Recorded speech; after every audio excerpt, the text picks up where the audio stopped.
الرحمن الرحیم۔ بخاری شریف میں ایک باب ہے کتاب الاطعمہ، اس میں آتے ہیں سنت اور آداب کی باتیں ہیں۔ تو نبی علیہ الصلوۃ والسلام نے فرمایا کہ کھانے کے آداب میں سے یہ ہے کہ جب انسان کھانا تناول کر رہا ہو، کھانا کھا رہا ہو، تو اپنے جوتوں کو پاؤں سے اتار دے۔ یہ کھانے کے آداب میں سے۔ اب جس جگہ بھی کھانا کھا رہا ہے، چاہے گھر میں دسترخوان پر بیٹھ کے کھا رہا ہے تو پھر بھی جوتے اترنے ہونے چاہیے، اور اگر کسی تقریبات میں کھا رہا ہے تو پھر بھی جوتے اترے ہوں، اور اگر کسی حال میں کھانا کھا رہا ہے تو پھر بھی جوتے اترے ہوں۔ اس میں بعض انسان محسوس کرتا ہے کہ میں جوتے اتاروں گا تو میری انسلٹ ہو جائے گی، مجھے کوئی پینڈو کہیں گے، تو پینڈو کی بات نہیں، یہ سنت کی بات ہے۔ اور نبی علیہ الصلوۃ والسلام نے فرمایا کہ جب جوتے انسان اتار کے کھانا کھاتا ہے تو یہ اشاش بشاش ہوگا، اس میں برکت بھی ہوگی اور اس میں اس کا ہاضمہ درست ہوگا۔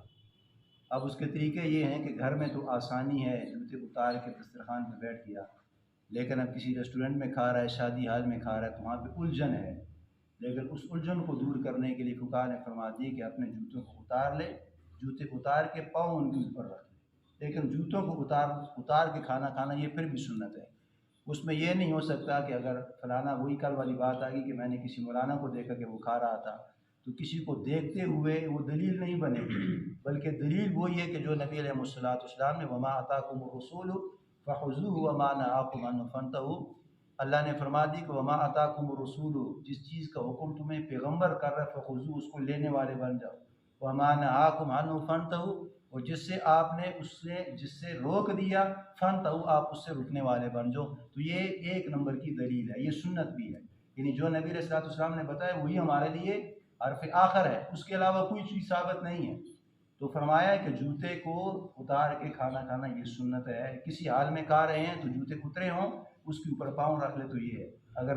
نہیں ہے تو وہ مطلب ہے اپنی زیادتی کے طور پہ سمجھ لیں۔ اور دوسری یہ ہے کہ کھانے سے پہلے پانی کا پینا یہ بھی سنت ہے، آداب میں سے ہے، یعنی کھانا کھا رہا ہے پہلے پانی پی لے تو پھر بھی ٹھیک ہے، اور پانی کو درمیان میں پینا یہ بھی آداب ہے، یہ بھی سنت ہے، لیکن کھانے کے آخر میں پینا فقہا فرماتے ہیں کہ یہ درست نہیں ہے۔ اور تیسرا یہ ہے کہ اس میں پھونک نہیں لگانی۔ بعض کھانا سامنے آ جاتا ہے نا، ابلا ہوا کھانا ہے، گرم کھانا ہے، تو بعض افراد دیکھا ہو کہ پھونکے مارتے ہیں، فقہا فرماتے ہیں کہ کھانے میں پھونک لگانا یہ جائز نہیں ہے۔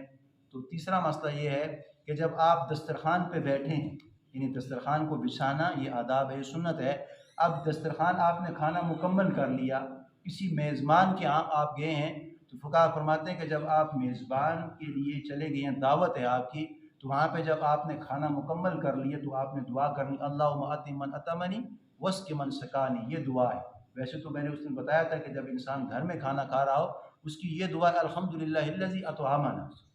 یعنی اس میں سب سے پہلے تعریف سے شروع کرنا ہے، الحمدللہ الذی اطعمنا وسقانا وجعلنا من المسلمین۔ یہ تو عام دعا ہے جو گھر میں ویسے انسان افراد کھانا کھاتا ہے، لیکن کسی مہمان کے یہاں دعوت ہے، اس کی تقریب ہے، کسی جگہ پہ چلا گیا کھانا کھا رہا ہے، تو فقہا فرماتے ہیں کہ اس وقت الحمدللہ نہیں بلکہ اللہم اطعم من اطعمنی واسق من سقانی، یہ مشہور دعا نبی علیہ الصلوۃ والسلام سے ثابت ہے۔ اب یعنی دسترخوان بچھایا ہوا ہے، تو آپ جب اٹھیں گے تو فقہا نبی علیہ الصلوۃ والسلام کی آداب میں سے یہ ہے کہ سب سے پہلے آپ نے دسترخوان کو اٹھانا ہے، اس کے بعد افراد اٹھیں گے، یعنی جو دسترخوان پہلے آپ نے بچھایا ہے اور آپ نے کھانا کھایا ہے، اب آپ کا کھانا اختتام پذیر ہو چکا ہے، آپ اٹھ رہے ہیں، تو فقہا فرماتے ہیں کہ سب سے پہلے آپ نہ اٹھیں بلکہ آپ کا دسترخوان لپیٹا جائے، سمیٹا جائے، اس کے بعد آپ اٹھ کے جا سکتے ہیں۔ لیکن تقریبات میں یہ ہوتا ہے کہ آپ کے لحاظ سے دسترخوان کو سمیٹا نہیں جاتا، اس لیے کہ آپ کھا کے جا رہے ہیں اور آئیں گے، وہ تو عموم بلوا ہے، یعنی وہ بار بار رش کی ہے، آپ دسترخوان کو